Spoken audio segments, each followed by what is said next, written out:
काय सांगत होतो की नारद महर्षींनी प्रश्न विचारला सनकादिक महाराजांना, महाराज ही कथा ऐकल्यानंतर फक्त भक्ती ज्ञान आणि वैराग्यालाच फायदा होतो का आणखी कुणाला फायदा होतो?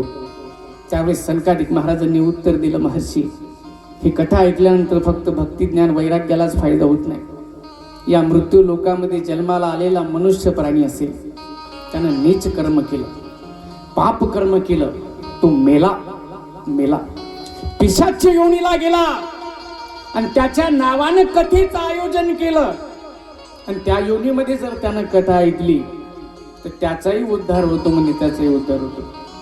नारद महर्षींनी सांगितलं, महाराज हे माझ्या बुद्धीला काही पटलं नाही म्हणे. असं होत असते का? एखादा माणूस मरावा, पिशाच्य योनीला जावा, त्याच्या नावानं कथेचं आयोजन करावं, त्या योनीत त्यानं कथा ऐकावी, त्याचा उद्धार व्हावा, त्या योनीतून त्याला मुक्ती प्राप्त व्हावी, असं होत असते. सनकादिक महाराजांनी सांगितलं, महर्षी असं झालं होतं म्हणे एकदा. नारद महर्षींनी सांगितलं, महाराज कधी झालं होतं, कुठं झालं होतं? महाराज सांगा ना, महाराज सांगा ना, कधी झालं होतं म्हणे, कधी झालं होतं? त्यावेळेस सनकादिक महाराज नारद महर्षींना एक उदाहरण सांगायला लागले होते. सांगितलं, महर्षी ऐका कधी झालं होतं, सांगतो तुम्हाला. तुंगभद्रा नदीच्या काठावर आत्मदेव शर्मा नावाचा ब्राह्मण राहत होता म्हणे. पर का विद्वान होता, त्याच्याकडे विद्वत्ता होती, संपत्ती होती, घरामध्ये सर्व प्रकारच्या सुखसोयी उपलब्ध होत्या, घरामध्ये सर्व प्रकारच्या भोग वस्तू होत्या, या जगतामध्ये मान मान्यता होती, लोक आदर करायचे, लोक मान द्यायचे, लोक त्या आत्मदेवाचं प्रवचन ऐकायचे, सगळं सगळं होतं. आत्मदेवाला एक बायको होती. बायको, तिचं नाव काय होतं? काय नाव होतं तिचं? आत्मदेवाच्या बायकोचं काय होतं? काय नाव होतं? हा, तिचं नाव धुंदुली होतं. धुंदुली ऐकलं ना? मागच्या वर्षी ऐकलं ना? तिचं नाव धुंदुली होतं. जरा नवऱ्याच्या पुढची बाई होती बरं का, वरचढ होती, जरा नवऱ्यापेक्षा जास्त बोलणारी होती ती, कर्कशा स्वभावाची होती, जरा जास्त बोलणारी होती बरं का. सगळं सगळं होतं आत्मदेवाच्या घरी, सर्व प्रकारच्या सुखसोयी आहे, खायला आहे, प्यायला आहे, मान मान्यता आहे, जगतामध्ये सगळं आहे, सगळं आहे. पण आत्मदेवाच्या जीवनामध्ये एक दुःख होतं बरं का. आत्मदेवाला अजूनपर्यंत संतती झालेली नव्हती, संतती झालेली नव्हती. आत्मदेवाच्या गोठ्यामध्ये गाय होती, गायीला अजूनपर्यंत वासरू झालं नव्हतं. आत्मदेवानं जर ती गाय विकली आणि दुसरी गाय आणली तर ती वांज होऊन जात होती. आत्मदेवाच्या अंगणामध्ये फळांची झाडं होती, आत्मदेवाच्या अंगणामध्ये फुलांची झाडं होती. कधी फळाच्या झाडाला फळ लागलं नाही, ते कधी फुलाच्या झाडाला फुल लागलं नाही. आत्मदेवानं एखादं फळ जर बाजारातून विकत आणलं तर ते फळ रात्रभरात सोडून जात होतं बरं का, सोडून जात होतं. त्याला संतती झालेली नव्हती.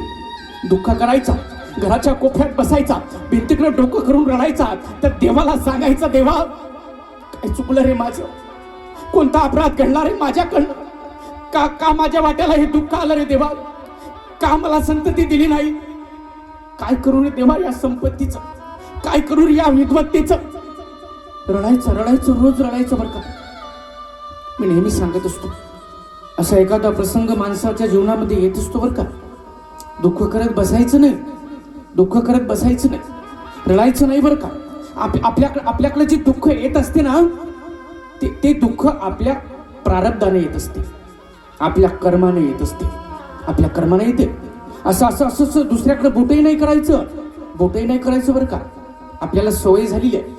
एखादं दुःख जर आपल्याकडे आलं तर आपण म्हणत असतो की हा माझ्या जीवनात आला म्हणून दुःख आलं, त्यानं असं केलं म्हणून माझ्याकडे दुःख आलं, त्यानं तसं केलं म्हणून मला दुःख भोगावं लागत आहे. एक सांगू महत्वाची गोष्ट तुम्हाला, या जगामध्ये एकही वस्तू, एकही पदार्थ, एकही व्यक्ती आपल्याला सुख किंवा दुःख द्यायला जन्माला आलेली नाहीये, नाहीये. मग आपल्या जीवनामध्ये जे आपण सुख दुःखाचा अनुभव घेतो ते आपल्याच कर्माचा परिणाम आहे, आपल्याच कर्माचा परिणाम आहे. याच्यामध्ये कुणाचाही दोष नाही आहे बरं. आणि कर्माचा परिणाम हा प्रत्येकालाच भोगावा लागतो. ते देवाच्या बापालाही सोडत नाही, देवाच्या बापालाही सोडत नाही. आपली काय कथा आहे बघा. ज्याच्या पोटी जे वसुदेव महाराज आणि देवकी माता, त्यांच्या पोटी परमात्मा अवताराला येणार आहे, कृष्ण परमात्मा, त्या दोघांना कंस लग्नाच्या पहिल्या रात्री कारागृहामध्ये डांबून ठेवतो. याला प्रारब्ध म्हणतात. आणि प्रारब्ध देवाच्या बापालाही सोडत नाही बरं का. म्हणून दुसऱ्याकडे बोट करायचं नाही. हे जे दुःख आपल्याकडे येत असते ते आपल्या कर्माचा परिणाम. कर्माचा परिणाम प्रत्येकाला भोगावा लागतो बरं का, प्रत्येकाला भोगावा लागतो. प्रारब्धेची होय सुख, प्रारब्धेची होय सुख, प्रारब्धेची होय सुख,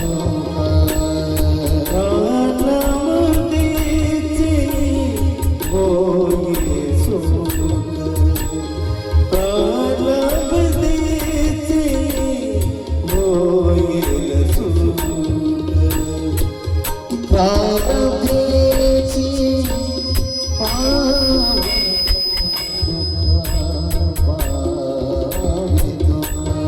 पावे दुःख, प्रारब्धेची पावे दुःख,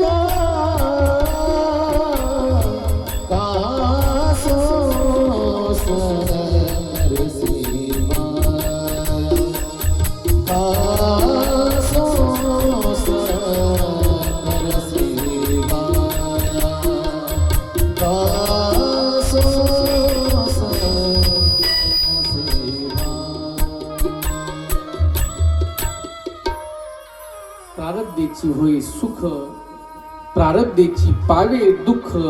नाही का, प्रारब्धानं सुख होत असते आणि प्रारब्धानं दुःखही होत असते बरं का. हे सगळं आपल्या प्रारब्धावर अवलंबून आहे, आपल्या कर्मावर अवलंबून आहे बरं का. आणि कर्म देवाच्या बापालाही चुकत नाही बरं का. अविश्य भावी भावानाम प्रतिकारो भवेद्यधी तदा दुःखेर्न लिप्पेर्न नलराम युधिष्ठिरः. नल राजा प्रभू रामचंद्र युधिष्ठिर यांना सुद्धा कर्मानं सोडलेलं नाही आहे. आपल्यासारख्या सामान्य माणसाची काय कथा आहे, कोणालाच चुकत नाही बरं का, कोणालाच चुकत नाही. तुम्हाला माहिती आहे, एक दिवसचा प्रसंग आहे. काही मातेने राजा दशरथाकडे 2 वर मागितले होते. एका वरामध्ये भरताला राजगादी आणि दुसऱ्या वरामध्ये रामप्रभूला 14 वर्षाचा वनवास. रामप्रभू सीतामाता लक्ष्मण वनवासाच्या दिशेने निघाले होते. पहिला मुक्काम तमसा नदीच्या तीरावर झाला होता. दुसरा मुक्काम एक भिल्लांची वस्ती आहे, शृंगवेरपूर नावाचं गाव. तिथं निषादराज गुह नावाचा एक मुख्य भिल्ल होता. परमात्म्याला विनंती केली म्हणून त्याच्या नगरामध्ये परमात्म्यानं प्रवेश केला होता. एका विशाल वृक्षाच्या बुंद्याजवळ माझ्या परमात्म्याची राहण्याची व्यवस्था केली होती. संध्याकाळ झाली, सगळ्यांचा फलार वगैरे झाला बरं का. झोपण्याची व्यवस्था केली होती, सगळे लोक झोपी गेले होते. गडद अंधकार पसरला होता. त्या भिल्लांच्या कुटीमधून दिव्याचा मंद प्रकाश बाहेर येत होता. भिल्लांच्या स्त्रिया मंद स्वरामध्ये गीत गात होत्या. सगळे जण झोपी गेले होते. निषाद राजगुह नावाचा मुख्य भिल्ल सगळ्यांची पाहणी करण्यासाठी फिरत होता. फिरत फिरत झाडाच्या खाली आला. ज्या झाडाखाली माझा परमात्मा झोपलेला होता. जगाचा बाप आहे, ज्या रामाला आज अयोध्येची राजगादी मिळणार होती, तो राम गवताच्या आसनावर दगड उशाला ठेवून झोपलेला दिसला. अंतःकरण भरून आलं. अरे काय बिघडवलं असेल रे या रामानं त्या अयोध्येतल्या लोकांचं. कुण्या अपराधाचा दंड दिला असेल त्या राजा दशरथानं. काय अपराध केला असेल त्या महाराणी कैकेयीचा. का म्हणून एवढ्या छोट्याशा वयात या वनामध्ये या लोकांना पाठवलं असेल. अरे आज ज्या रामाला अयोध्येची राजगादी मिळणार होती, तो राम गवताच्या आसनावर दगड उशाला ठेवून झोपला. म्हणजे रडायला लागला. तसाच रडत रडत लक्ष्मणाच्या जवळ आला. पाहिलं तर लक्ष्मण विरासनामध्ये धनुष्याला बाण लावून बसलेला दिसला. विचारलं, दादा तुम्ही नाही झोपणार? लक्ष्मणाने सांगितलं, नाही, मी 14 वर्ष माझ्या दादाची अशी सेवा करणारा मी झोपणार नाही. निषाद राजगुह नावाचा तो मुख्य भिल्ल बोलत आहे, दादा एक सांगू, आम्ही जंगलामध्ये राहणारी माणसं आहोत. आमच्याकडे कोण्याही गोष्टीचं ज्ञान नाही. कधी आम्ही कोण्या गुरुकडे गेलो नाही, कधी कोण्या गुरुकुलात गेलो नाही. आम्हाला काही समजत नाही दादा, काही समजत नाही. पण आम्ही शहरातल्या माणसासारखे निष्ठुर नाही, म्हणजे निष्ठुर नाही. लक्ष्मणाने सांगितलं, का रे असा का बोलतो? काय झालं तुला, का असा बोलत आहे? सांगितलं, दादा अरे आज ज्या रामाला अयोध्येची राजगादी मिळणार होती, तो राम गवताच्या आसनावर दगड उशाला ठेवून झोपला म्हणे या जंगलामध्ये. अरे कोण्या अपराधाचा दंड दिला रे त्या अयोध्येच्या राजानं त्या रामाला? काय बिघडवलं होतं रे? त्या महाराणी कैकेयीचं काय चूक केली होती रे? का असं घडलं? त्यावेळेस लक्ष्मण निषाद राजगुह नावाच्या मुख्य भिल्लाला बोलत आहे, दादा याच्यामध्ये कुणाचाही दोष नाही म्हणे, प्रत्येकाला आपल्या कर्माचा परिणाम भोगावा लागतो. लक्ष्मण निषाद राजगुह नावाच्या मुख्य भिल्लाला उपदेश करतो. तुलसीदासजी महाराज रामचरित मानसात फार सुंदर वर्णन करतात. काहून कोहू सुख दुःख करदाता, काहून कोहू सुख दुःख करदाता, काहून कोहू सुख दुःख करदाता, काहून कोहू सुख दुःख करदाता. सुख दुख करदाता, काहून को सुख दुख करदाता, काहून को सुख दुख करदाता, काहून को सुख दुख करदाता. काहून को सुख दुःख करदाता, काहून को सुख दुःख करदाता, काहून को सुख दुःख करदाता, काहून को सुख दुःख करदाता. काहून को सुख दुख करदाता, काहून को सुख दुख करदाता, काहून को सुख दुख करदाता, काहून को सुख दुख करदाता. बरं का लक्ष्मण निषाद राजगुह नावाच्या मुख्य भिल्लाला उपदेश करत आहे. त्याला लक्ष्मण गीता म्हणतात रामचरित मानसामध्ये. रात्रभर सांगितलं, दादा याच्यात कोणाचाही दोष नाहीये. आज माझ्या दादाला अयोध्येची राजगादी मिळणार होती, पण सगळं बिघडलं म्हणे रात्रभरात. आता माझा दादा गवताच्या आसनावर दगडूशाला ठेवून झोपला. परिस्थिती बदललेली आहे, माझ्या दादाची परिस्थिती बदलली, पण मनस्थिती बदलली नाही म्हणे. मनस्थिती नाही बदलली. जेवढा आनंद माझ्या दादाला अयोध्येची राजगादी मिळाल्यानंतर झाला होता ना, तेवढाच आनंद या जंगलामध्ये गर्भाच्या आसनावर दगड उशाला ठेवून झोपण्यानंतरही झाला म्हणे. याच्यामध्ये कोणाचाही दोष नाही. दादा प्रत्येक जण आपापल्या कर्माचा परिणाम भोगत असतो. कर्माचा परिणाम देवाच्या बापालाही सोडत नाही. फार सुंदर उपदेश करतो बरं का लक्ष्मण.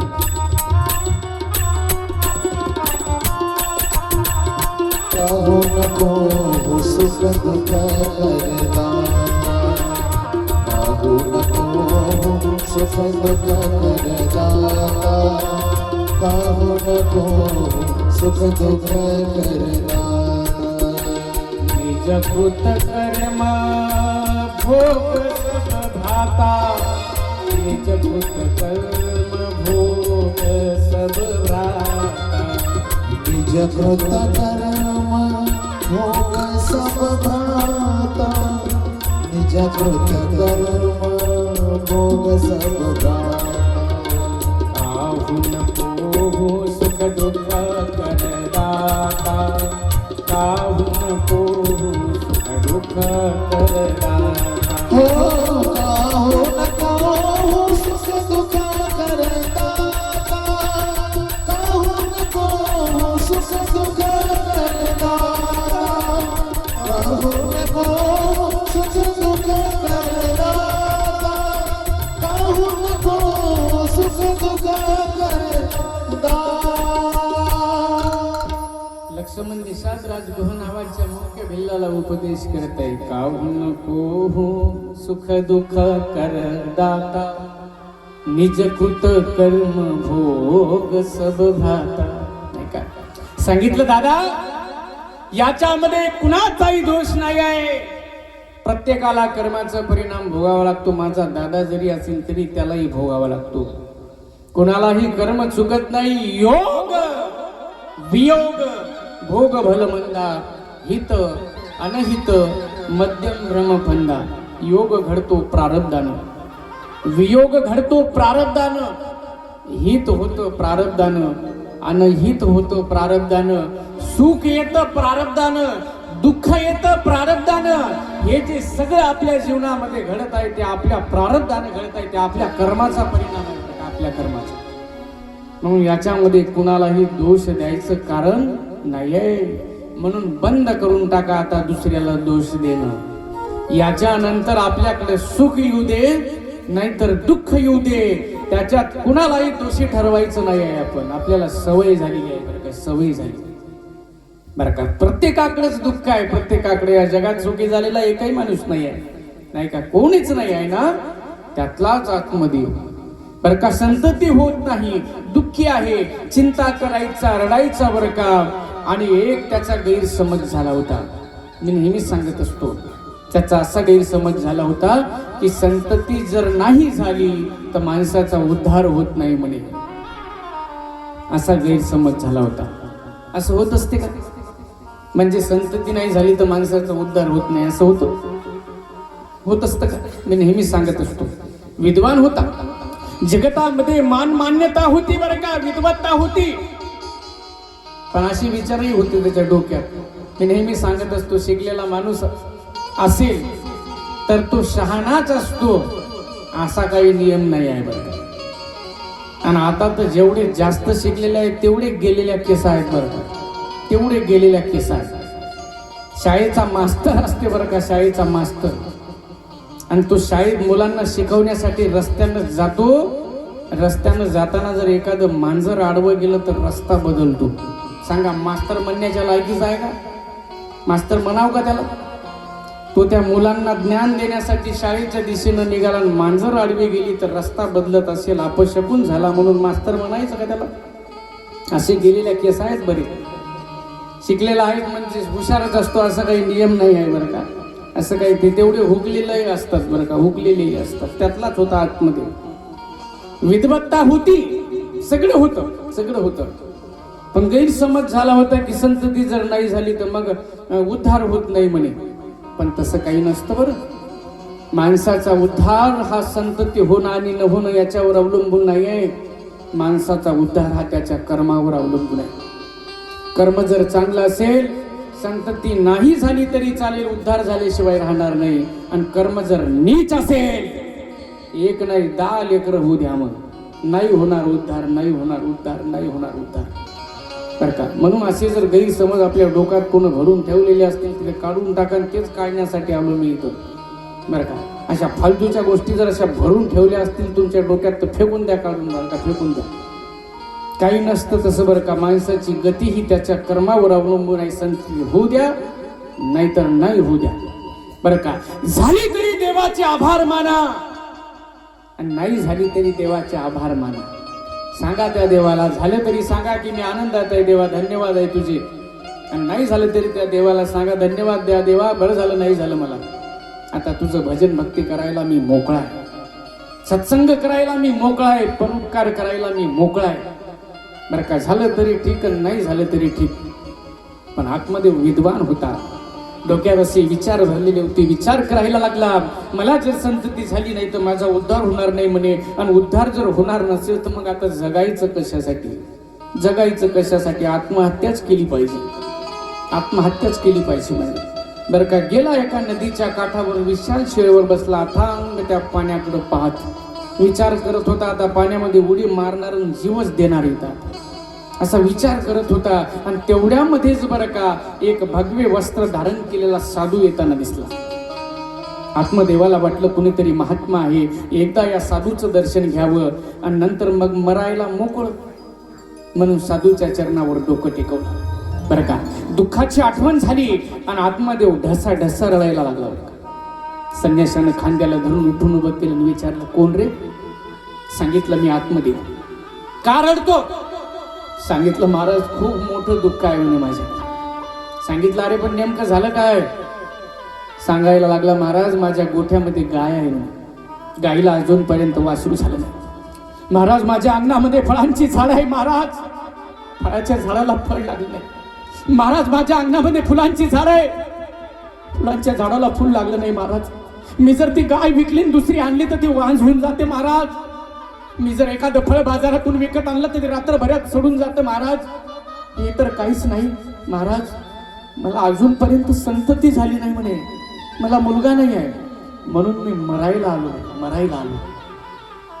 संन्यासी हसायला लागला आणि सांगितलं, हे आत्मदेवा, अरे तू विद्वान आहे ना, तू लोकांना ज्ञानाच्या गोष्टी सांगतो ना, तू लोकांना उपदेश करतो ना, कोणच सांगितलं रे संतती झाल्यानंतर माणसाला सुख होत असतं, मुलगा झाल्यानंतर माणसाला सुख होत असतं, कोण सांगितलं रे? आत्मदेवानं सांगितलं, महाराज ते तुम्हाला समजणार नाही म्हणे. छोटासा मुलगा असतो 3-4 वर्षाचा, तुरु चालत येतो, बापाच्या मांडीवर येऊन बसतो आणि बोबड्या बोलानं ज्यावेळेस बापाच्या सोबत बोलतो ना, त्यावेळेस बापाला केवढा आनंद होतो हे तुमच्यासारख्या संन्याशाला समजणार नाही म्हणे. संन्यासी बोलायला लागला बरं का, सांगितलं आत्मदेवा सगळ्या बुद्धीचा भ्रम आहे म्हणे. कोणच सांगितलं रे सुख होत असतं? हे आत्मदेवा असं काही नाही. आत्मदेवा सांग, मला सांग, सगर नावाचा राजा झाला, सगर नावाचा, किती मुलं झाली रे? किती मुलं झाली? किती झाली? 60,000. 60,000. आत्मदेवानं सांगितलं 60,000 झाली म्हणे. बरं का, संन्यासी बोलायला लागला, झालं का रे त्याला सुख? आत्मदेवानं सांगितलं नाही. बरं ते जाऊ दे. धृतराष्ट्र नावाचा राजा झाला, धृतराष्ट्र. किती मुलं झाली रे? किती झाली? धृतराष्ट्राला किती झाली? ऐकत आहात तुम्ही? ऐकत आहात? झोप नाही येत ना? झोपू नका बरं का, झोपू नका. मग झोपायचंच काम आहे ना, आता झोपायचं नाही आहे, हे जाग करण्याचं ठिकाण आहे ना, म्हणून जाग राहा बरं का, जाग राहा. थोडंसं जेवण लवकर करत जा, म्हणजे इथं आल्यानंतर गुंगी येत नाही. मग बरं का, थोडंसं लवकर जेवण करत जा. आम्ही उद्या थोडंसं लवकरच करणार आहे, आज जेवण झाल्याबरोबरच व्यासपीठावर बसलो बरं का, म्हणून थोडंसं लवकर करायचं बरं का, लवकर. ऐकत आहात ना तुम्ही? ऐका बरं का, ऐका. काय सांगत होतो आत्ता? काय सांगत होतो? हा, काहीच नाही. हा बरोबर. बरं का, हे जे प्रश्न मी तुम्हाला विचारतो ना, कारण सांगू का तुम्हाला? हे जे तुम्हाला मी प्रश्न विचारतो ना, हे तुमची परीक्षा पाहण्यासाठी विचारत नाही आहे बरं का, आणि मी माझा स्वतःचा शहाणपणा मिरवण्यासाठी इथं आलेला नाही आहे. जे तुम्हाला माहिती आहे ते मला माहीत नाही आहे, आणि जे मला माहीत आहे ते तुम्हाला माहिती नाही बरं का. मी इथं तुमची परीक्षा पाहण्यासाठी किंवा कशासाठी नाही विचारत आहे, तर फक्त एकच उद्देश आहे की तुमचं लक्ष माझ्याकडे असलं पाहिजे, बस.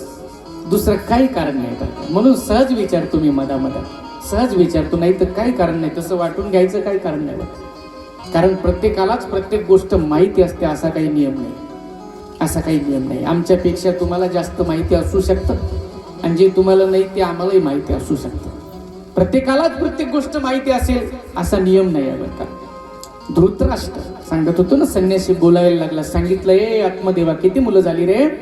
आत्मदेवाने सांगितलं 100 झाली म्हणजे 100. सांगितलं आत्मदेवा, झालं का रे त्याला सुख? मग आत्मदेवाने सांगितलं नाही.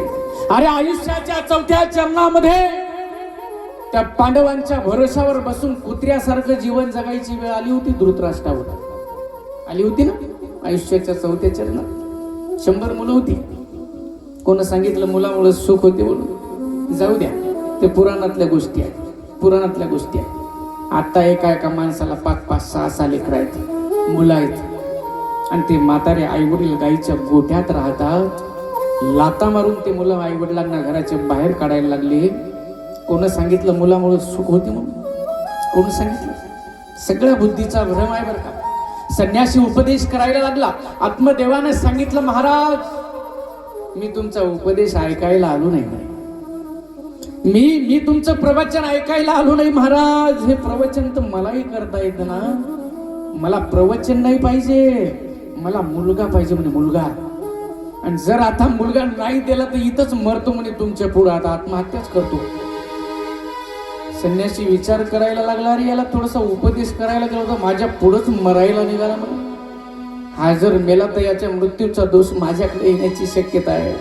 तात्पुरतं का होईना याचं समाधान केलं पाहिजे. सांगितलं, थांब आत्मदेवा, मरू नको. एक फळ घेतलं आणि ते फळ आत्मदेवाच्या हातावर ठेवलं आणि सांगितलं, आत्मदेवा हे फळ तुझ्या पत्नीला खायला दे. 1 वर्षपर्यंत जर तुझी पत्नी विधिवत राहिली तर तुझ्या घरी 1 वर्षानंतर देवासारखा मुलगा जन्माला येणार. आत्मदेवाला आनंद झाला बरं का. संन्याशाच्या चरणावर डोकं टेकवलं आणि नाचत नाचतच घरी गेला. नाचत नाचत खूप आनंद झाला होता आत्मदेवाला. विचार करत होता 1 वर्षानंतर माझ्या घरी देवासारखा मुलगा होणार आहे. देवासारखा खूप खूप जास्त आनंद झाला होता. घराचं दार बंद होतं आणि दारावर अशी थाप मारली बरं का. बायकोनं असं दार उघडलं आणि पाहिलं तर पती दिसला. रागाच आला आणि सांगितलं काय आहे म्हणे. जेवढा फळामुळे आनंद झाला होता ना, गरकन खाली उतरला बरं का. गरकन मी नेहमी सांगत असतो स्त्रियांना बरं का, आपला पती ज्यावेळेस काम संपून दारामध्ये येत असतो ना दारात, त्यावेळेस त्याचं स्वागत अशा पद्धतीनं करा. तो कितीही विचित्र प्रकारचा काम करून आला असेल, कितीही थकून आला असेल, त्याला किती त्रास झाला असेल, असं स्वागत करा. असं त्याचं आदरातिथ्य करा. त्याच्यासोबत असा व्यवहार करा की किती जरी थकून आला असेल तरी आपल्या बोलण्यानं त्याचा थकवा कमी झाला पाहिजे. कमी झाला पाहिजे. कारण आपला पती बाहेर गेल्यानंतर तो कोण्या पद्धतीचं काम करतो, त्याला किती त्रास झालेला आहे ते काय आपल्याला घरी बसून समजणार नाही. फक्त तुम्हाला वाटतं आम्ही खूप कामं करतो. काय कामं करत असता तुम्ही? काय काम करता? सगळ्यात सुखसोयी उपलब्ध करून दिलेल्या. सडा टाकता. सडा टाकता का सकाळी? सडा नाही टाकत. गरजच नाही आहे ना सडा टाकायची. 2-4 गडवे पाणी मारलं की मोकळं. झाडलोट करायची जास्त गरज नाहीये. 2-4 झाडू मारले इकडे तिकडे, अर्धा कचरा दिवाणच्या खाली घातला आणि अर्धा तिकडे घराच्या कोपऱ्यात घातला की मोकळं. दळण कांडण करता का? असं जात्यावर दळायची गरज आहे? नाही ना. नाहीये. कांडण करता का? नाही ना. मिक्सर आहे आपल्याकडे, ते काहीच करायची गरज नाही. सगळ्यातच सुखसोयी उपलब्ध आहे ना. काय काम करत असता मग? काय काम करता? 2 टाइमचा स्वयंपाक तेही विचारून करता. किती खाता म्हणते पोळ्या तुम्ही? नाही का. त्यानं सांगितलं 1 तर मग 1च. आणि त्याला जर 2 पोळ्याची भूक असेल तर राहिला 1 पोळीनं उपवासी. आहे ना परिस्थिती अशी. विचारून करताना. आणि तेही घरात काय माणसं जास्त नाही आहे. पूर्वीच्या काळी तर 25-25, 30-30, 50-50 लोकांचं कुटुंब होतं ना, तरी स्त्रिया कंटाळा करत नव्हत्या ना. आणि एक माणूस 4-4 भाकरी खायचा तरी आता तर 1.5 पोळी खाते ना आपला पती. घरातले माणसं 1.5 पोळी खाते तरी जीवावर येते आपल्या. विचारून स्वयंपाक करतो ना आपण. करतो ना. काय काम आहे? कुटुंब कुठं मोठं आहे? हम दो हमारे दो बर का. बाल्याचा बाप, बाल्याची माय, बाल्या बाली, दाबायदाची खोली बाबा. एवढाच संसार आहे. बरं का. कुठाय काम आपल्याकडं? तरी म्हणते खूपच काम आहे म्हणते आमच्याकडे. खूपच काम आहे बरं का. पण आपला पती नेमका बाहेरून कोणतं काम करून आला याची जाणीव आपल्याला नाहीये. त्याला किती त्रास झाला. त्यानं बाहेर गेल्यानंतर त्या पोटा पाण्याची व्यवस्था करण्यासाठी किती हाल अपेष्टा सहन केल्या, किती त्रास सहन केला याची जाणीव घरी बसून आपल्याला नाही आहे. म्हणून ज्यावेळेस पती दारात येतो त्यावेळेस त्याच्याशी असा व्यवहार करा की त्याचा सगळा थकवा संपला पाहिजे. असं बोला. पण पती काम संपवून घरी येतो, थकून असतो. घरी आल्यानंतर आपल्या बायकोला सांगतो 1 ग्लास पाणी दे ग. ती म्हणते घ्या ना हातानं. टंगडे मोडले का म्हणते तुमचे? दिसत नाही का काम करत आहे? मला सांगा, असा जर शब्द बाहेर पडत असेल आपल्या तोंडातून, त्याचा थकवा कमी होणार आहे? कमी होणार आहे का? नाही होऊ शकत. तिकडे पती ग्लास भर पाणी मागतो तर तंगडे मोडले का म्हणता. आणि महादेवावर पाळ शेवाळीपर्यंत पाणी टाकणं सुरू आहे. शेवाळीपर्यंत. हिरवा गार झाला महादेव. हिरवा गार. कोणी जात नव्हतं तिकडे. कोणी जात नव्हतं. टाका. तुम्हाला जर तिथं जाऊन पाणी टाकण्यात आनंद वाटत असेल तर टाका. पण पतीनं पाणी मागितल्यानंतर देत जा. कारण त्याच्यापेक्षा दुसरा देव असू शकत नाही. आपला पतीच आपला देव असतो. तो कशाही पद्धतीचा असू दे बरं का. तो दरिद्री असू दे, तो रोगी असू दे, तो धनहीन असू दे, कुरूप असू दे, कसाही असू दे. बरं का. म्हणून त्याची सुद्धा देव समजून सेवा केली पाहिजे. आज नाही बोलणार मी या विषयावर, कारण हा माझा विषय नाही आहे आजचा, पण पुढे मी बोलणारच आहे 2 दिवसानंतर. पुढे माझा तो विषय असेल बरं का. त्या दिवशी मी सविस्तर बोलणार या विषयावर, सविस्तर. आता नाही आहे माझा. आता जर बोललो तर विषयांतर होण्याची शक्यता आहे बरं का. आणि म्हणून पती दारात असताना त्याच्याबरोबर चांगलं बोललं पाहिजे, त्याच्याशी चांगला व्यवहार केला पाहिजे, त्याचं आदरातिथ्य, त्याचं स्वागत अशा पद्धतीनं केलं पाहिजे की ते किती बरं का थकलेला असेल तरी त्याचा थकवा संपला पाहिजे. पण धुंदुली तशीच होती बरं का. असं दार उघडल्याबरोबर पती दिसला, सांगितलं काय म्हणे. आतमध्ये उदास झाला. जेवढा आनंद फळामुळे झाला होता गरकन खाली उतरला. सांगितलं ए धुंदुली, असं बोलायचं असतं का ग. ए धुंदुली, अगं जरा प्रेमानं तर बोल, प्रेमानं बोल ना माझ्याशी. सांगितलं काय म्हणे. आत्मदेवानं सांगितलं असं रागावून का ग, जरा प्रेमानं बोलणं. हे बघ मी तुझ्यासाठी काय आणलं. सांगितलं काय. अगं बघ ना म्हणे, साधूचा प्रसाद आहे, हे साधूनं दिलेला फळ आहे धुंदुली.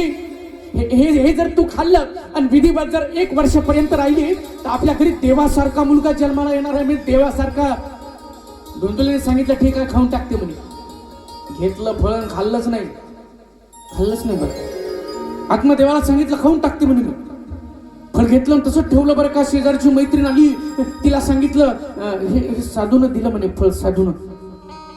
आणि सांगत आहे म्हणे हे फळ जर खाल्लं तर तुझ्या घरी देवासारखा मुलगा जन्माला येणार आहे, खाऊ का. मैत्रीण चांगली होती बरं का. सांगितलं खरंच साधूचा जर प्रसाद असेल आणि त्यांनी जर सांगितलं असेल मुलगा जन्माला येणार तर खाऊन टाक, येईल म्हणे, होईल त्या साधूची कृपा. सांगितलं खरंच मी जर ते फळ खाल्लं तर मग मी गरोदर राहणार. तिने सांगितलं हो. मग मी जर गरोदर राहिली तर मग माझ्या पोटात ते गर्भ वाढेल म्हणे. तिने सांगितलं हो. मग गर्भ जर माझ्या पोटात वाढला तर जागा कमी राहील म्हणे माझ्या पोटात. सगळं लिहून आहे बरं का भागवतामध्ये. तिने सांगितलं हो. मग पोटात जागा जर कमी राहिली तर जेवण कमी करावं लागेल. तिने सांगितलं हो. मग जेवण जर कमी केलं तर मग आशक्तपणा येईल म्हणे मला. तिने सांगितलं हो. मग आशक्तपणा जर आला तर घरातून दारातून बाहेर मला फिरता येणार नाही. तिने सांगितलं हो. मग योगानं जर भूकंप झाला आणि घर अंगावर पडलं तर काय करू. सगळं लिहून आहे बरं का भागवतामध्ये, सगळं लिहून आहे. शंका कुशंका करायला लागली. बरं हे जाऊ दे म्हणे, जाऊ दे. मी तर ऐकलं म्हणे व्यास पत्नी तुळजा मातेच्या गर्भात शुकाचार्य 12 वर्ष राहिले होते. 12 वर्ष. माझ्या पोटात जर 4-2 वर्ष राहिला तर मग काय करू.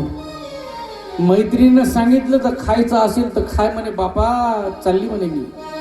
गेली निघून. फळ काही खाल्लं नाही बरं का.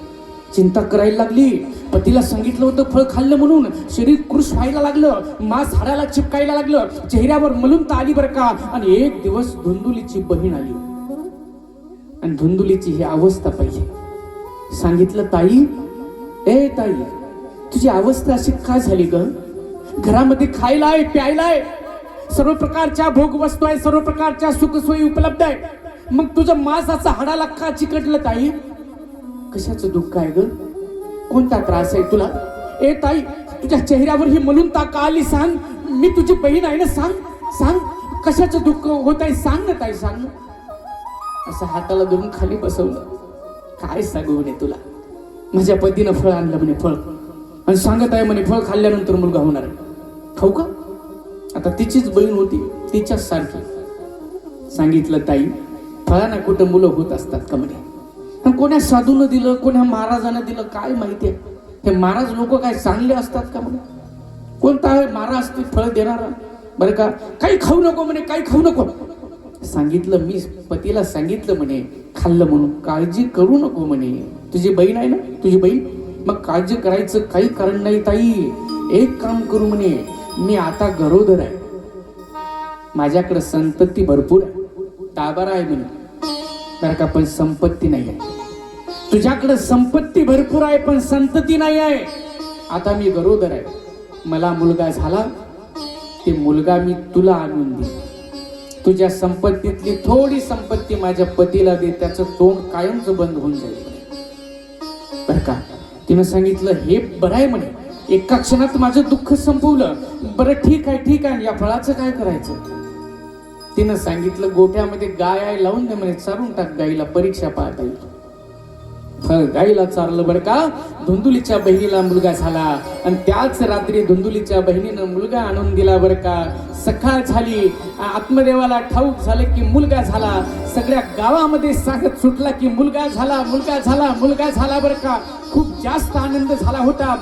सगळ्या लोकांना बोलवायला लागला. दान, दक्षिणा, वस्त्र, अलंकार सगळं सगळं सगळं द्यायला लागला. असे पेढे वाटायला लागला, गावभर पेढे वाटायला लागला. आतमध्ये मुलगा झाला होता. मी नेहमी सांगत असतो, मुलगा झाल्यानंतर पेढे वाटायची घाई नका करत जाऊ बरं का. घाई नका करत जाऊ बरं का. पहिल्यांदा त्याला मोठं होऊ द्या. तो जीवनामध्ये नेमका काय पराक्रम करतो हे बघा, नंतर पेढे वाटत जा. नाही तर पश्चाताप करायची वेळ आलेली आहे आपल्यावर. लाता मारायला लागले बरं का, ज्याच्यासाठी गावभर पेढे वाटले होते ते मुलं बरं का. पहिल्यांदा बघत जा, हा कोणता पराक्रम नेमका जीवनामध्ये करणार आहे. घाई नका करत जाऊ. दवाखान्यातच तिकडे डिलिव्हरी झाली, कॉल आला की गावभर पेढे वाटणं सुरू होते आपले. घाई नका करू, नंतर वाटत जा. नंतर घाई झाली आत्मदेवाला, गावभर पेढे वाटले बरं का. आनंद झाला होता. सूत महाराज सांगतात, ऋषींनो, ज्या गाईला फळ चारलं होतं ना, त्या गाईला सुद्धा 3 महिन्यानंतर मुलगा झाला म्हणे. त्याचा संपूर्ण देह माणसाचा होता, फक्त त्याचे कान गाईसारखे होते. म्हणून आत्मदेवानं त्याचं नाव काय ठेवलं? काय ठेवलं? हा, काय ठेवलं? गोकर्ण, नाही का. संपूर्ण देह माणसाचा होता, कान गाईसारखे होते, म्हणून त्याचं नाव आत्मदेवानं गोकर्ण ठेवलं. हा जो धुंदुलीचा आहे ना, त्याचं नाव ठेवण्यासाठी आत्मदेव आलाच होता. धुंदुलीनं सांगितलं, थांबा, त्याचं नाव तुम्ही ठेवायचं नाही म्हणे. माझं आहे ना, मग याचं नाव मी ठेवणार. सांगितलं ठीक आहे, ठेव. धुंदुलीनं सांगितलं, माझं नाव धुंदुली, तर याचं नाव धुंदुकारी. त्याचं नाव धुंदुकारी ठेवलं बरं का. आता या ठिकाणी प्रश्न निर्माण होत असतो, गाईला फळ चारलं आणि गाईला मुलगा झाला. फळाने मुलं होत असतात? होतात? नाही होत, नाही होत बरं का. फळानंही मुलं होत नाही आणि नवसानंही मुलं होत नाही. नवसानं जर मुलं झाली असती तर माझ्या तुकोबरायांना म्हणावं लागलं नसतं. नवसकन्या पुत्र होते, नवसकन्या पुत्र होते, नवसकन्या पुत्र होते, नवसकन्या पुत्र होते, नवसकन्या पुत्र होते, नवसकन्या पुत्र होते, नवसकन्या पुत्र होते, नवसकन्या पुत्र होते. तरी का करणे दागपती, तरी का करणे दागपती, नवसकन्या पुत्र होते, नवसकन्या पुत्र होते, नवसकन्या पुत्र होते, नवसकन्या पुत्र होते. फळानेही मुलं होत नाही आणि नवसानेही मुलं होत नाही. नवसानं जर मुलं झाली असती तर तुकोबरायांनी हे म्हटलं नसतं, नाही का. नवसे कन्या पुत्र होती, तरी का करणे लागे पती, महाराज म्हणतात. नवसानं मुलं झाली असती तर करायची, लग्न करायची गरज पडलीच नसती ना.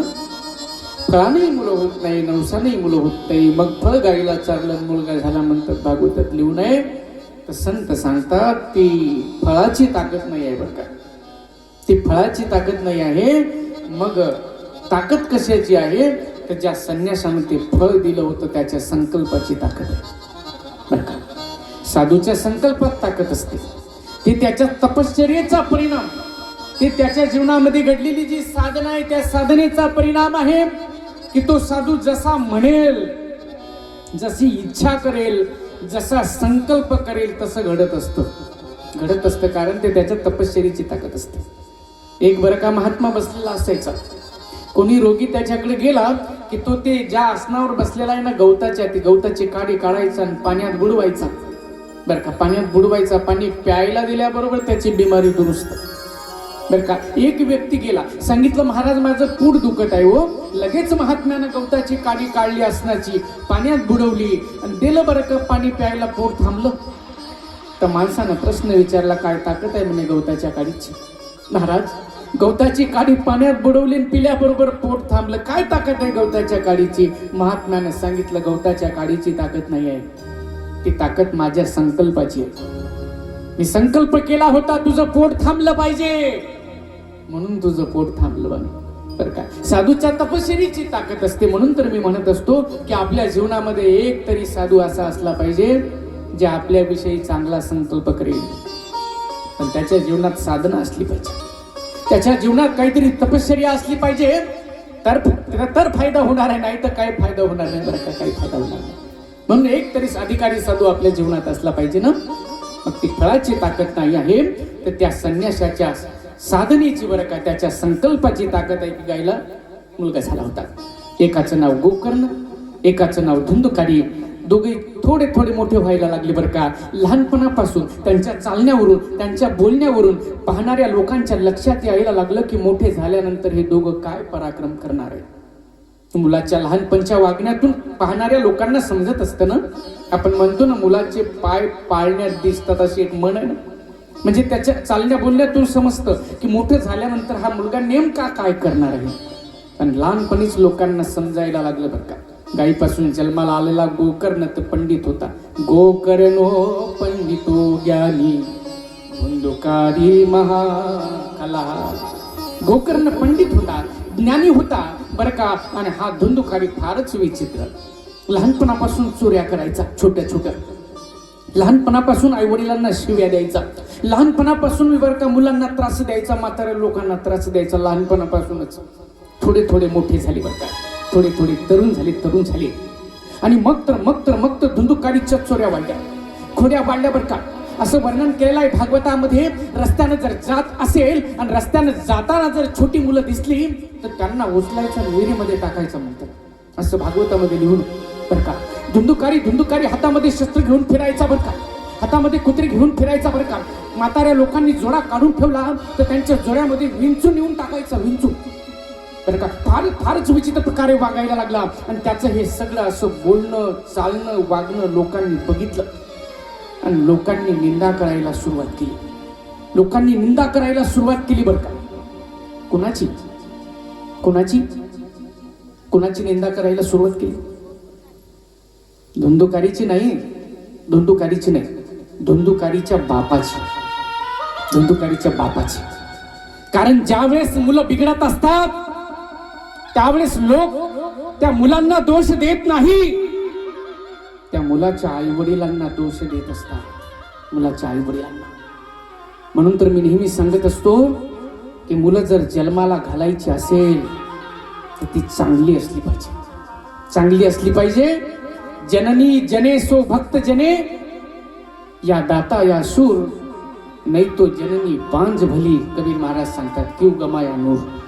बरं का, एक तर भक्त असला पाहिजे, एक तर दाता असला पाहिजे, नाहीतर शूर असला पाहिजे, देशाच्या सीमेवर या देशाचं रक्षण करणारा बरं का. अशी 3 प्रकारची मुलं असली पाहिजे बरं का. आणि जर या 3 मध्ये एकही मुलगा त्या पद्धतीचा नसेल तर मग तसंच राहिलं तरी चालेल, पण दलिंदर काही कामाचे नाही बरं का. फारच दलिंदर झाले आता, तुम्हाला माहिती आहे झाले ना. ज्याच्या ओठावर मिशी आली नाही ते दारू प्यायला लागले बरं का. ते पांटेल्याच्या पुढं खर्राब ओढत बसतात तिथं उभं राहून बरं का. करतात ना सगळं, काही कामाची नाही आहे बरं का, काही कामाची नाही आहे. संतती जर पाहिजे असेल, जन्माला घालायचं असेल त्या मुलांना, तर ते चांगल्या पद्धतीचे असले पाहिजे. एक सांगू का, जन्माला घालणं वेगळं आणि जन्माला येणं वेगळं आहे. जन्माला सगळ्यांनाच येतात, कुत्र्यालाही पिलं होतात, डुकरालाही पिलं होतात 10-10, 12-12, आणि माणसालाही होतात, सगळ्यांनाच होतात बरं का. ते सगळ्यांनाच आहे बरं का. पण त्यांच्यावर संस्कार करून त्यांना चांगल्या मार्गाला लावणं बरं का, चांगल्या उच्च पदावर नेऊन ठेवणं, याला जन्माला घालणं म्हणतात. मुलाचा पराक्रम सांगत असताना त्या आई वडिलांची छाती अशी अभिमानानं फुगली पाहिजे, अशी मुलं असली पाहिजे बरं का. त्यांच्या विषयी बोलत असताना अपमानानं मान खाली घालायची वेळ येऊ नये, अशी मुलं काही कामाची नाही बरं का. अभिमान वाटला पाहिजे त्या मुलाविषयी चर्चा करत असताना, आनंद वाटला पाहिजे बरं का. आणि म्हणून अशा पद्धतीची संतती असली पाहिजे बरं का. ज्यावेळेस राजा बळीच्या दारात बरं का वामन भगवंताचा अवतार घेऊन विष्णू भगवंत आले होते, वामनाचं रूप धारण करून त्रिपाद भूमी दान म्हणून मागितली होती बरं का. 2 पावलामध्ये स्वर्ग मृत्यू पाताळ आटोपलं होतं, 3रा पाऊल शिल्लक राहिला होता. सांगितलं राजा सांग कुठं पाऊल ठेवू म्हणे. बळीराजानं सांगितलं ठेवा माझ्या डोक्यावर. डोक्यावर पाय ठेवला भगवंतानं, बळीला पाताळात घातलं. बळीराजाच्या मायेला माहीत झालं बरं का. अशी अशी अशी अशी बरं का, अशी जोरातच यायला लागली बरं का. डोळे असे लाल झालेले होते बरं का. आणि अशी धावतच आली. भगवंतानं तिची अवस्था पाहिली. ती बळीराजाची माय होती बरं का. आणि जगाचा बाप असा लटलट कापायला लागला. त्याच्या अंगाला असा दरदरून घाम आला, त्याच्या पायाखालची जमीन सरकली. तो विचार करायला लागला, अरे ही पतिव्रता स्त्री आहे आणि बळीराजाच्या राजासारख्या दानशूर माणसाची माय आहे आणि एवढ्या जोरात माझ्याकडे येत आहे, ही नक्कीच मला शाप देण्यासाठी आली असेल. म्हणून देव घाबरला. देवाची ती अवस्था पाहिली बळीराजाच्या मायेनं आणि बोलायला लागली. सांगितलं प्रभू घाबरू नका म्हणे, घाबरू नका, मी तुम्हाला शाप द्यायला आलेली नाहीये. भगवंतानं सांगितलं नाही, मग कशासाठी आली ग. त्यावेळेस बळीराजाची माय बोलायला लागली, देवा मी तुम्हाला शाप द्यायला आली नाही, मी माझा पराक्रम सांगायला आली नाही. देवानं सांगितलं तुझा पराक्रम काय आहे ग, तुझा पराक्रम. त्यावेळेस बळीराजाची माय बोलायला लागली, प्रभू ज्यावेळेस माझे पती वारले युद्धामध्ये, मी सती जायला निघाली होती पतीच्या सोबत, पण लोकांनी मला अडवलं कारण माझ्या गर्भात हा बळी होता म्हणे, बळी होता. लोकांनी मला सती जाऊ दिलं नाही आणि मग मी या बळीला जन्माला घातलं. त्याच्यावर असे संस्कार केले, असे संस्कार केले. हे संपूर्ण जगत ज्या परमात्म्याच्या पुढं हात पसरतं, तो देव आज माझ्या दारात, माझ्या मुलाच्या दारात भीक मागायला आला म्हणे.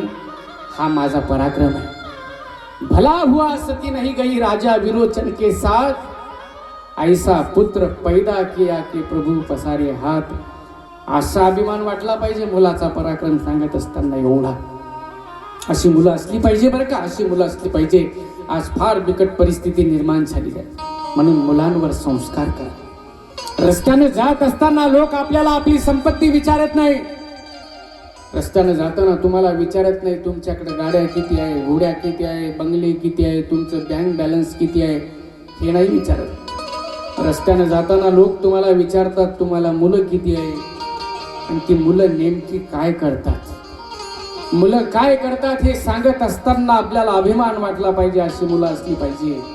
अपमानानं मान खाली घालायची वेळ येऊ नये, म्हणून त्या मुलांवर संस्कार करा. मी तर नेहमी स्त्रियांना सांगत असतो, आपल्या भारतीय संस्कृतीमध्ये 16 संस्कार सांगितलेले आहेत. त्याच्यामध्ये पहिला संस्कार आहे त्याला गर्भाधान संस्कार म्हणतात. पती पत्नीच्या संयोगाच्या वेळी पती पत्नीच्या मनामध्ये जो विचार असतो बरं का, त्याचा गर्भावर होणारा जो परिणाम आहे त्याला गर्भाधान संस्कार म्हणतात. आणि इथूनच संस्काराला सुरुवात होत असते. म्हणून गरोदर स्त्रियांनी चांगलं खाल्लं पाहिजे, चांगलं पिलं पाहिजे, चांगलं ऐकलं पाहिजे, चांगल्याच्या संगतीत बसलं पाहिजे. आज असं होत नाही. स्त्रिया घरामध्ये सुना वगैरे मुली वगैरे गरोदर असल्या की मग ते सासू सांगत असते की तुला आरामाची खूप जास्त गरज आहे म्हणते. मग कामही करू नको, काहीच करू नको, तू फक्त आराम केला पाहिजे. मग आपला आराम एकच असते, दिवाण, टीव्ही आणि रिमोट बरं का. हे सिरियल ते सिरियल, ते सिरियल हे सिरियल, दिवसभर तेच धंदे बरं का. आणि हेच चालू असते गरोदरपणामध्ये. म्हणूनच तर दलिंदर आले असे जन्माला आपल्या पोटी दलिंदर. आणि आता त्या मुलांना दोष देते असं विचित्र का जन्माला आलं म्हणते. तू काय केलं होतं, काय केलं होतं. तू ज्ञानेश्वरी वाचली होती का, तू गाथा वाचला होता का, तू भागवत वाचलं होतं का, तू रामायण वाचलं नाही ना, नाही ना. त्याचाच परिणाम मग मुलांना दोष देत असतो बरं का. गर्भामध्ये त्याच्यावर संस्कार होत असतात. आत्ताच एक उदाहरण घडलं ना आळंदीमध्ये घटना. 9 वर्षाचा मुलगा आहे ना, ज्ञानेश्वरी मुखोपगत आहे ना, ज्ञानेश्वरी पाठ आहे. पत्रकारांनी विचारलं त्याच्या माईला प्रश्न, काय केलं होतं म्हणे की 9 वर्षाच्या अवस्थेमध्ये मुलगा ज्ञानेश्वरी पाठ करतो, काय केलं होतं नेमकं? त्यावेळेस त्याच्या माईनं सांगितलं, महाराज हे गर्भामध्ये असताना 108 पारायण केले म्हणे ज्ञानेश्वरीचे. त्याचा हा परिणाम आहे, त्याचा हा परिणाम आहे. आपण काय करतो आणि मग म्हणत असतो की असं विचित्र कसं जन्माला आलं म्हणते, बरं का. म्हणून चांगलं वागलं पाहिजे, चांगलं खाल्लं पाहिजे, चांगलं बघितलं पाहिजे, चांगलं ऐकलं पाहिजे, बरं का. हे गरोदरपणामध्ये केलं पाहिजे, कारण तिथून संस्काराला सुरुवात होत असते.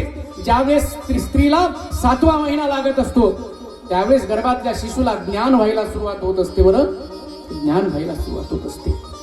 आणि म्हणून ह्या सगळ्या गोष्टी लक्षात घ्यायच्या असतात ना, स्त्रियांनी घेतल्या पाहिजे. संस्कार करा गर्भामध्ये, नंतर त्या मुलाचा जन्म झाल्यानंतर जन्मापासून संस्कार करा. नाहीतर तुम्ही म्हणाल आता गर्भात संस्कार झाले, जन्माला आलं की दिलं मोकळं सोडून. नाही नाही, लहानपणापासून संस्कार केला, त्याला समजून सांगा, त्याची लाड पुरवा, त्याचे हट्ट पुरवा. आणि एखाद्या वेळेस तो जर चूक करत असेल तर त्याला दंडही करा, त्याला शिक्षाही करा, त्याला समजूनही सांगा. मुलाला जर दंड नाही केला तर तो मुलगा उदंड होत असतो. आणि एक टाका हाताच्या बाहेर मुलगा निघून गेला, मग पुन्हा तो मरेपर्यंत एक जाग्यावर येत नाही. मग पश्चातापाशिवाय आपल्या पदरात दुसरं काही पडणार नाही, काही पडणार नाही. नाहीतर एक माय चुलीच्या पुढे भाकरी करत बसली होती, बरं का. 3-4 वर्षाचा मुलगा होता, बरं का. आणि असा तो छोटासा मुलगा हातामध्ये चप्पल घेऊन आला आणि स्वयंपाक करणाऱ्या मायच्या पाठीवर खडकन चप्पल मारली आणि नको ती घाण शिवी दिली, बरं का. काय करायला पाहिजे मायने, काय करायला पाहिजे? शिक्षा करायला पाहिजे ना, केलीच नाही, केलीच नाही. ते म्हणाली, किती गोड बोलतो रे म्हणे, दे बरं परत शिवी. पुन्हा तीच शिवी मायला परत दिली, बरं का. दुपारी शेजारची एक बाई आली, तिला सांगितलं, बघ म्हणे माझा बाया किती गोड बोलते, दे रे सकाळची शिवी परत. सकाळी आईला दिलेली शिवी दुपारी बाईला दिली, बरं. रात्री पती घरी आला, पतीला सांगितलं, बघा म्हणे आपला बाया किती गोड बोलते, दे रे सकाळची शिवी परत. सकाळी आईला दिलेली शिवी, दुपारी बाईला दिलेली शिवी, रात्री तीच शिवी बापाला दिली, बरं का. आता मुलगा 4 वर्षाचा आहे, काही वाटलं नाही. पण तोच मुलगा ज्यावेळेस 24 वर्षाचा होईल, तीच चप्पल त्याच्या हातात असेल आणि तीच नको ती घाण शिवी त्याच्या तोंडात असेल, त्यावेळेस आपली अवस्था काय होईल. म्हणून वेळेत दंड केला पाहिजे, वेळेत आवर घातलं पाहिजे. नाही तर मुलं वाया जात असतात, वाया जात असतात. संस्कार करा, त्यांना समजून सांगा. आणि त्यांना जर समजून सांगायचं असेल तर आई वडिलांनी सुद्धा तसं घरात वागलं पाहिजे, बरं का. आपणच तर सगळं आपलंच बिघडलेलं आणि काय शिकवणार त्या मुलांना. बापच बिडी पित असतो आणि बिडी पिता पिता मुलाला सांगतो बिडी पिऊ नको म्हणते, चांगलं नाही, हानिकारक आहे म्हणते, शरीरासाठी चांगलं नाही म्हणते, नुकसान होत असते माणसाचं. बिडी पिता पिता सांगते, बरं का. तो मुलगा म्हणतो, बाबा तुमची बिडी पिता पिता पार मागच्या दोऱ्यापर्यंत येऊन टेकली तरी टाकायला तयार नाही, मला सांगता बिडी पिऊ नको म्हणून. काय परिणाम होणार आहे मुलांवर. बाप दारू पित असतो, उरलेला दारूचा ग्लास जमिनीवर टेकवतो, मुलगा रांगत रांगत येऊन दारूचा राहिलेला ग्लास चाटतो. मला सांगा काय परिणाम होणार आहे मुलांवर. त्या मुलांवर जर संस्कार करायचे असेल तर घरामध्ये वातावरण तसं ठेवा, सांगायची गरजच पडणार नाही. मुलगा अभ्यास करावा अशी इच्छा आहे ना, मग त्याला म्हणू नका अभ्यास कर, अभ्यास कर, अभ्यास कर. तुम्हाला जर वाटत असेल मुलगा अभ्यास करावा तर हातात पुस्तक घ्या, बसा वाचत. मुलगा बघेल तुमच्याकडं आणि तोही हातामध्ये पुस्तक घेऊन येणार आणि तुमच्या शेजारीच वाचत बसेल, सांगायची गरज पडणारच नाही, पडणारच नाही. सांगून समजत नाही ते, बरं का. पाहून शिकत असतात मुलं, पाहून शिकत असतात. आम्ही आळंदीमध्ये शिक्षण घेत होतो ना, ज्या वेळेस मधुगिरी मागण्यासाठी जायचो ना, त्यावेळेस 3-3, 4-4 वर्षाची मुलं हातामध्ये भाकरी घेऊन यायची. पहिल्यांदा आमच्या पायावर डोकं टेकवायची, नंतर आमच्या झोळीत भाकरी टाकायची. सांगा 3 वर्षाच्या मुलाला कोणच शिकवलं पायावर डोकं टेकवलं पाहिजे म्हणून? कोणच शिकवलं? शिकवलं नाही, पाहून शिकले, पाहून शिकले. कारण त्यांचे आई वडील तसे वागतात ना, ते पाहून पाहून शिकले. शिकवायची गरज पडत नाही. घरामध्ये जर आई वडिलांचं चालणं बोलणं वागणं त्या पद्धतीचं असेल तर त्या मुलांना समजून सांगायची गरज तुम्हाला पडणारच नाही, पडणारच नाही. आज आई वडीलच विचित्र प्रकारे वागायला लागले तर काय शिकणार आहे मुलं आणि काय संस्कार करणार तो? उठल्यापासून रात्री झोपेपर्यंत भानगडी आहे. नवरा बायकोवर रागावते आणि बायको नवऱ्यावर रागावते. सासू सुनेवर रागावते आणि सून सासूवर रागावते. बाप मुलावर रागावते, मुलगा बापावर रागावते. सगळ्या भानगडीच काय उठल्यापासून रात्री झोपेपर्यंत. मुलं सुधारले पाहिजे म्हणते, मुलं संस्कारी झाले पाहिजे म्हणते. पहिल्यांदा वातावरण सुधरवा आपल्या घरातलं बरं का. त्यांच्या पुढे काही बोलू नका, त्यांच्या पुढे भांडणं करू नका, त्यांच्या पुढे बसून फालतूची चर्चा करू नका. तुमचे काय धंदे आहे तिकडे करत जा, दुसरीकडे जाऊन बरं का. काय तुमचा असेल ते फालतूपणा तिकडे करा, पलीकडे जाऊन. ते मुलांच्या पुढे फालतूपणा करायचं नाही, त्याचा परिणाम मुलांवर होत असतो आणि तशाच पद्धतीचं वागत असतात बरं का आपली मुलं. म्हणून कशा पद्धतीनं वागलं पाहिजे आई वडिलांनी हे फार महत्वाचं आहे बरं का. आणि मग ह्या सगळ्या गोष्टी लक्षात घ्यायच्या आहे बरं का. संस्कार करायचे, समजून सांगायचे. कारण ज्यावेळेस मुलं बिघडत असतात त्यावेळेस लोक त्या मुलांना दोष देत नाही, त्या मुलांच्या आई वडिलांना दोष देत असतात. आज धुंदुकारी विचित्र प्रकारे वागायला लागला बरं का. लोक बोलायला लागले, बघा रे म्हणे, बघा रे बघा तो आत्मदेव बघा. लोकांना ज्ञानाच्या गोष्टी सांगत फिरतो म्हणे, लोकांना उपदेश करतो आणि त्याच्याच पोटी जन्माला आलेला धुंदुकारी कसा विचित्र वागतो म्हणे, बघा रे बघा.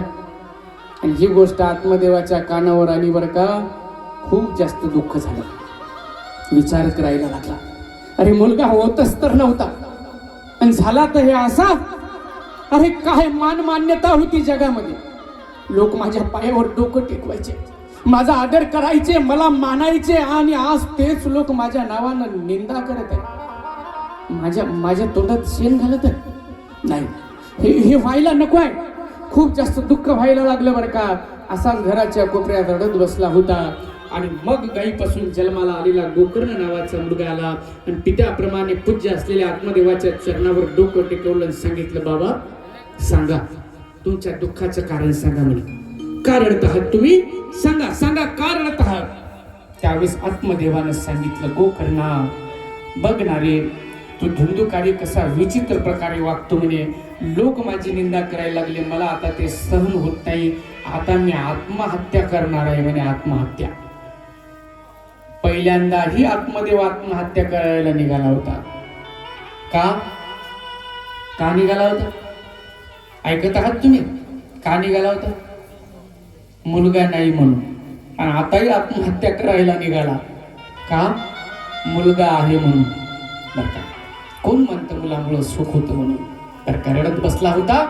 आणि मग गोकर्ण आत्मदेवाला सुंदर उपदेश करायला लागला. त्याला भागवतामध्ये गोकर्ण गीता म्हणतात. सांगितलं, बाबा त्या धुंदुकारीचा त्याग करा. तुम्हाला धुंदुकारी त्या ठिकाणी दुःख देत नाही म्हणे, धुंदुकारी विषयी असलेली आसक्ती दुःख देते. सुंदर उपदेश केला. धर्मं भजस्व सततम तेज लोक धर्मान सेवस्व साधु पुरुषान जहि काम तृष्णाम अन्यश्च दोष गुण चिंतनमाशु मुक्त्वा सेवा कथा रसमहो नितराम पिबत्वम. काय सुंदर उपदेश केला. धर्माला भजा, साधू संतांची सेवा करा. आपली झाकी तयार आहे का? बरं का, झाकीला 20 मिनिट लागतील बरं का आपल्याला. आणि 11:30 वाजलेला आहे म्हणून झाकीचा प्रसंग सांगतो. खूप छान आहे बरं का. हा जो उपदेश आहे ना गोकर्णानं केलेला, तो उपदेश उद्याच्या पहिल्या सत्रात सांगतो.